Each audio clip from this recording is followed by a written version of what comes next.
The dominant economic theory of the day was called mercantilism. And the idea here is that a country's economic power, which is to say its power, was determined by how much gold and silver it had in its treasury. Physically, how much did it have stacked up there. So every country was trying to get as much gold and silver as possible and stack it up in a room somewhere in the castle or the government buildings, wherever they were. This is mercantilism.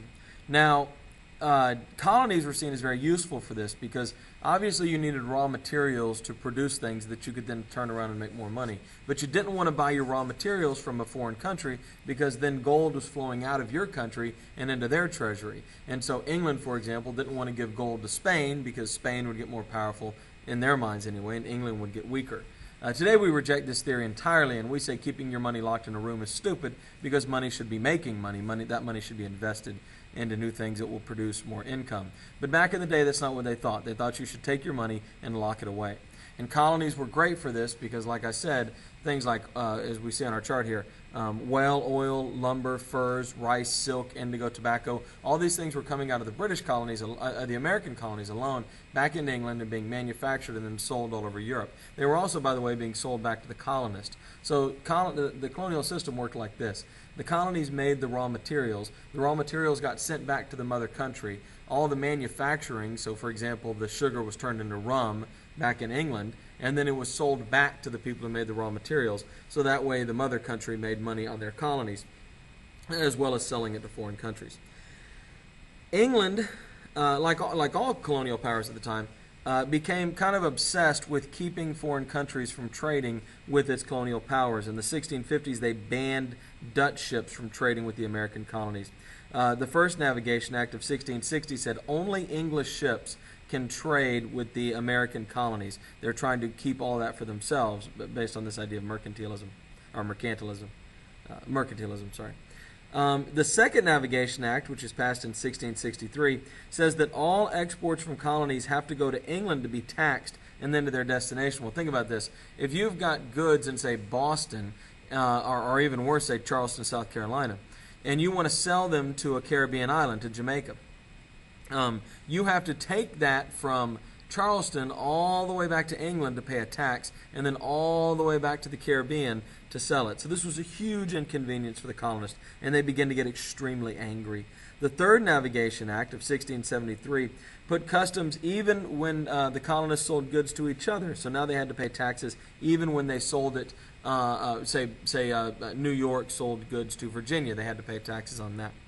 It also strengthened the collection of taxes by appointing new tax collectors and putting ships off the coast of the colonies to try to make sure anyway, that they weren't violating these rules. Of course, the colonists did violate these rules, and smuggling became a huge issue in the colonies, which angered England even more. Every colony except Virginia was either run by an assembly or a proprietor, somebody who owned it. Parliament realized that the colonies were not just going to willingly follow the Navigation Acts because they hurt the colonies to help England, and the colonies had no incentive to follow them. And so once they began to see the increase in smuggling, the king began to act. He took New Hampshire away from Massachusetts, it had been part of Massachusetts, and appointed a royal governor. And then in 1684, when smuggling was rampant, he revoked Massachusetts' charter entirely for ignoring the Navigation Acts, and combined all of the New England states, New York and New Jersey, into something called the Dominion of New England. This was one giant colony that was run by a royal governor named Md and who was sent over there specifically to make sure the colonists were paying these taxes. This led to serious protest and threats of rebellion from this new Dominion of England, who were extremely angry about this. Keep in mind, we're talking about the 1670s and 80s here. This is exactly when Bacon's Rebellion occurs. That occurs in 1675. And so unrest is general up and down the colonies. We're also in 1689 going to see a rebellion in New York led by a man named Jacob Leisler, who will come to resent colonial power in New York City in an attempt and overthrow of the royal government there. So here we are, a little right around 100 years before the actual American Revolution. We seem to be on the path to a revolution here in the 1670s and 80s. Oh, there's Jacob Leisler. I forgot John Coode.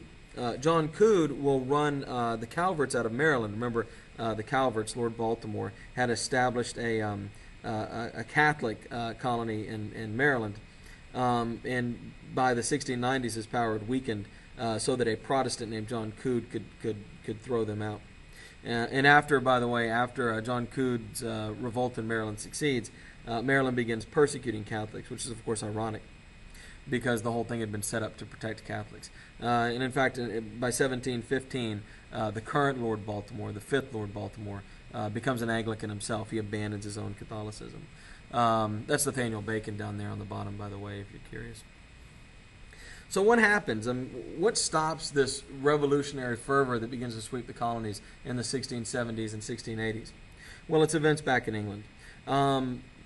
There had been the king at the time is James II, and he is mismanaging England. He's the guy who stole New York from the Dutch, by the way. And he's becoming ever more unpopular. And the Parliament will decide they have to get rid of him.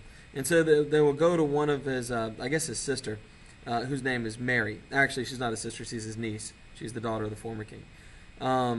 They will go to Mary, who has married the king of the Netherlands, William of Orange.